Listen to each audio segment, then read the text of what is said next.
محمد نبينا بنور هدينا من مكة حبيب نور سطع المدينة. Assalamualaikum warahmatullahi wabarakatuh. Waalaikumsalam warahmatullahi wabarakatuh. Rabbi syrah li sadri yassir li amri wahlul 'uqdatam min lisani yafqahu qawli. Amma ba'd.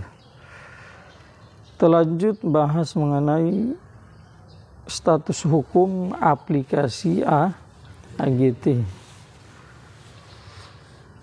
Sebelumnya kita sudah bahas juga, cuma masih ada yang ragu atau bukan ragu, bahkan yakin kalau di situ tidak ada unsur penipuan. Pertanyaan, apakah betul dalam aplikasi AGT itu tidak ada unsur penipuan? Yang kedua, ada yang mengkiaskan, yang menyamakan bahwa proses pembelian mesin lewat aplikasi AGT itu atau memasang iklan sama dengan orang membeli pulsa. Apakah kiasan ini, penyamaan ini dari kacamata agama dibenarkan atau tidak? Kita jawab satu-satu. Paham tidak? Pertanyaan pertama, apakah di dalam jual beli itu, dalam aplikasi AGT ada penipuan atau tidak? Jawabannya ada, tanpa ragu. Mari kita kaji. Penjelasan kita sebelumnya adalah bahwa yang kita sampaikan aplikasinya yang dibeli. Cuma ada informasi, kalau memang itu informasinya akurat dan betul, ya berarti seperti itu. Cuma sesuai dengan informasi itu, apakah aplikasi AGT itu bebas dari penipuan atau tidak? Informasinya itu apa? Kita lihat. Informasinya adalah bahwa bukan yang dibeli aplikasinya, cuma beli mesin dari aplikasi AGT. Kemudian lewat mesin itulah yang membeli bekerja atau memasang iklan, terus digaji sama perusahaan AGT. Semua member yang masuk dalam aplikasi itu, mereka distatuskan sebagai karyawan. Paham tidak? Terus proses seperti ini, apakah ada unsur penipuan atau tidak? Sudah saya jawab tadi, ada penipuan. Dari mana penipuannya itu? Mari kita lihat. Sebelumnya sudah saya jelaskan bahwa barang yang dibeli oleh orang yang membeli dari orang yang jual, maka barang itu harus dilepas full, alias jadi milik sempurna. Milik sempurna berarti yang membeli dikasih kekuasaan oleh syariat untuk menggunakan itu barang dengan cara apa saja yang dia mau, yang penting tidak berlawanan dengan agama. Contohnya misalkan setelah dia beli mesin iklan dari aplikasi AGT, perusahaan lepas total untuk dia. Paham tidak? Kemudian mesin yang sudah dia beli tadi itu, dalam proses memasang iklan,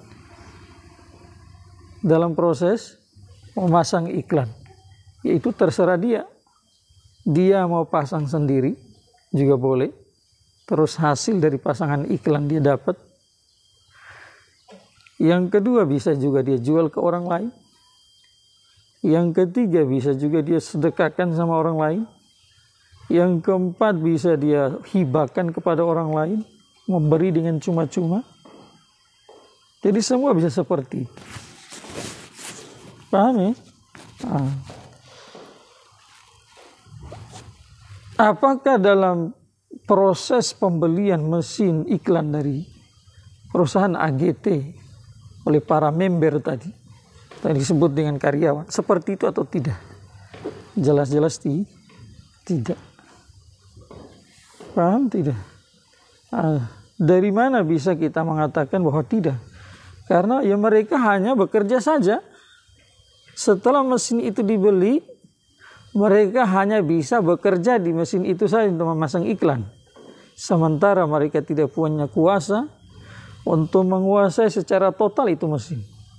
Tidak bisa memberi orang, tidak bisa menjual kepada orang, tidak bisa mensedekahkan kepada orang, tidak bisa menghibah kepada orang.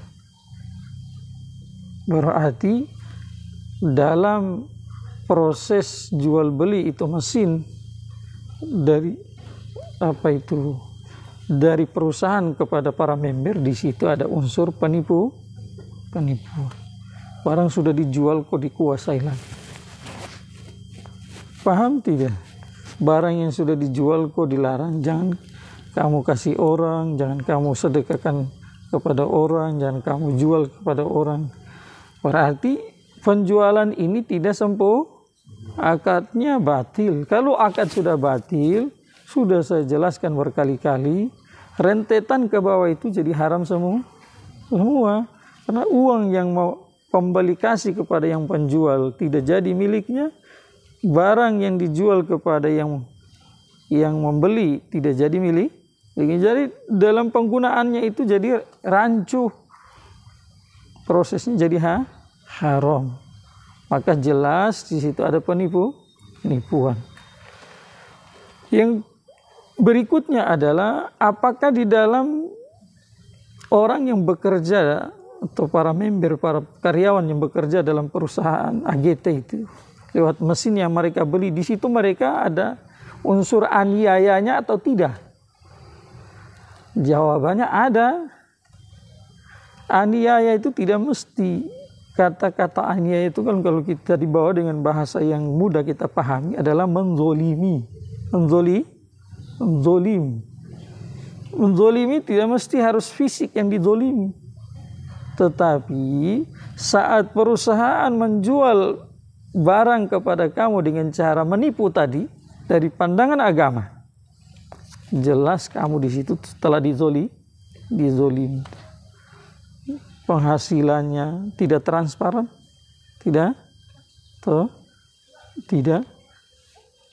Yang berikutnya itu dari segi dunia, pemasukan lewat mesin itu yang seharusnya itu milik kamu itu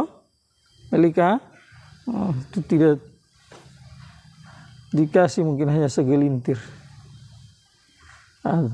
Yang lebih parah lagi, kalau kita orang beriman ya bicaranya ujung-ujungnya untuk akhirat. Jelas itu nanti yang nampak nanti kelak pada hari kiamat. Paham tidak? Maka di situ ada unsur aniaya.